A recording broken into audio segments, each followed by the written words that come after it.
Jukurit is at the top of the Liiga table. And with that, I get questions like this on what is Aatu Räty's impact on that ascension from Jukurit. So let's take the time in this video to set the record straight on what Aatu Räty's role is with that ascension.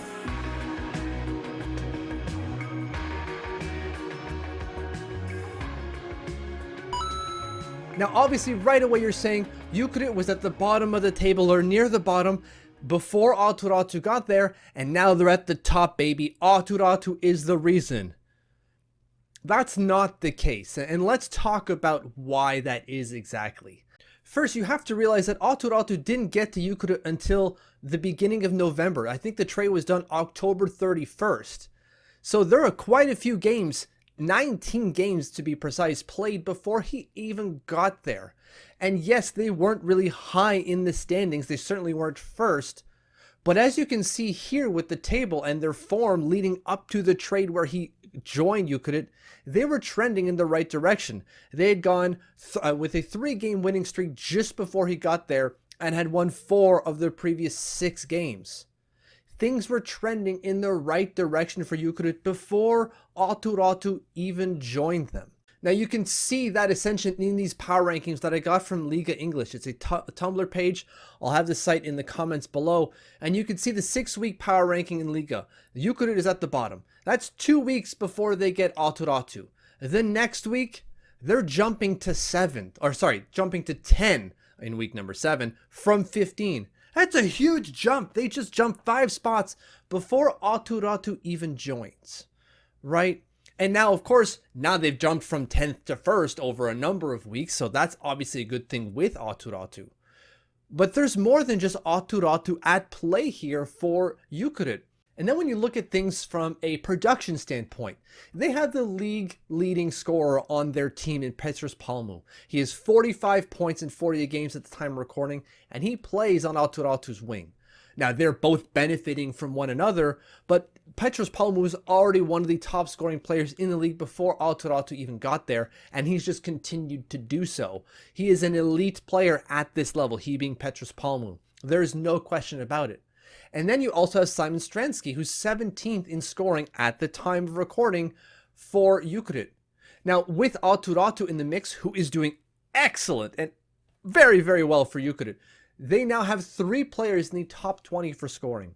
Only one other team has more players in the top 20 for scoring than Jukurit. That's it. So when you consider the production, it's not Aatu Räty running the gambit. They're getting contributions from a lot of different players on their team. That's what's helping them jump up. Yes, Aatu Räty is playing a huge role, right?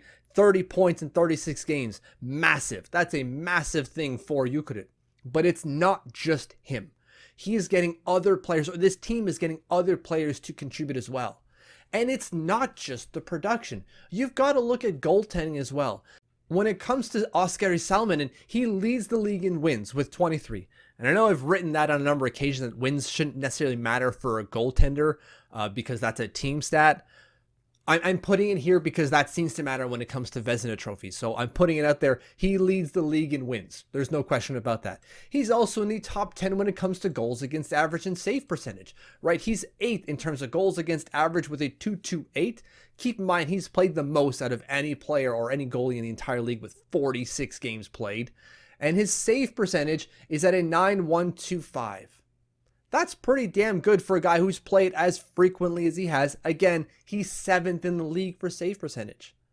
So the Jukurit team is getting some production from multiple players, including Aatu Räty. They're getting solid goaltending as well.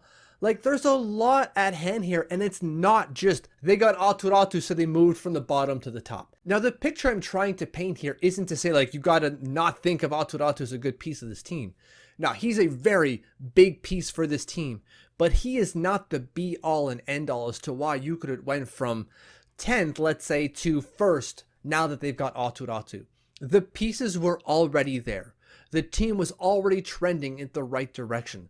Things were going well before they even got Aatu Räty. Getting Aatu Räty certainly helped. So if it's not Aatu Räty himself that is moving this team in the right direction, can we say who is? Yeah, it's this guy. That's why Jukurit is doing as well as it is, because he's been able to bring all these pieces together and get them to play to their potential. So when you think of Jukurit's ascension from the near bottom of the league to the top since they acquired Aatu Räty, yes, give Räty some credit, but don't give it all to Räty. Thank you for following. Thank you for watching. If you haven't subscribed yet, please do so. And if you have, thank you, thank you, thank you.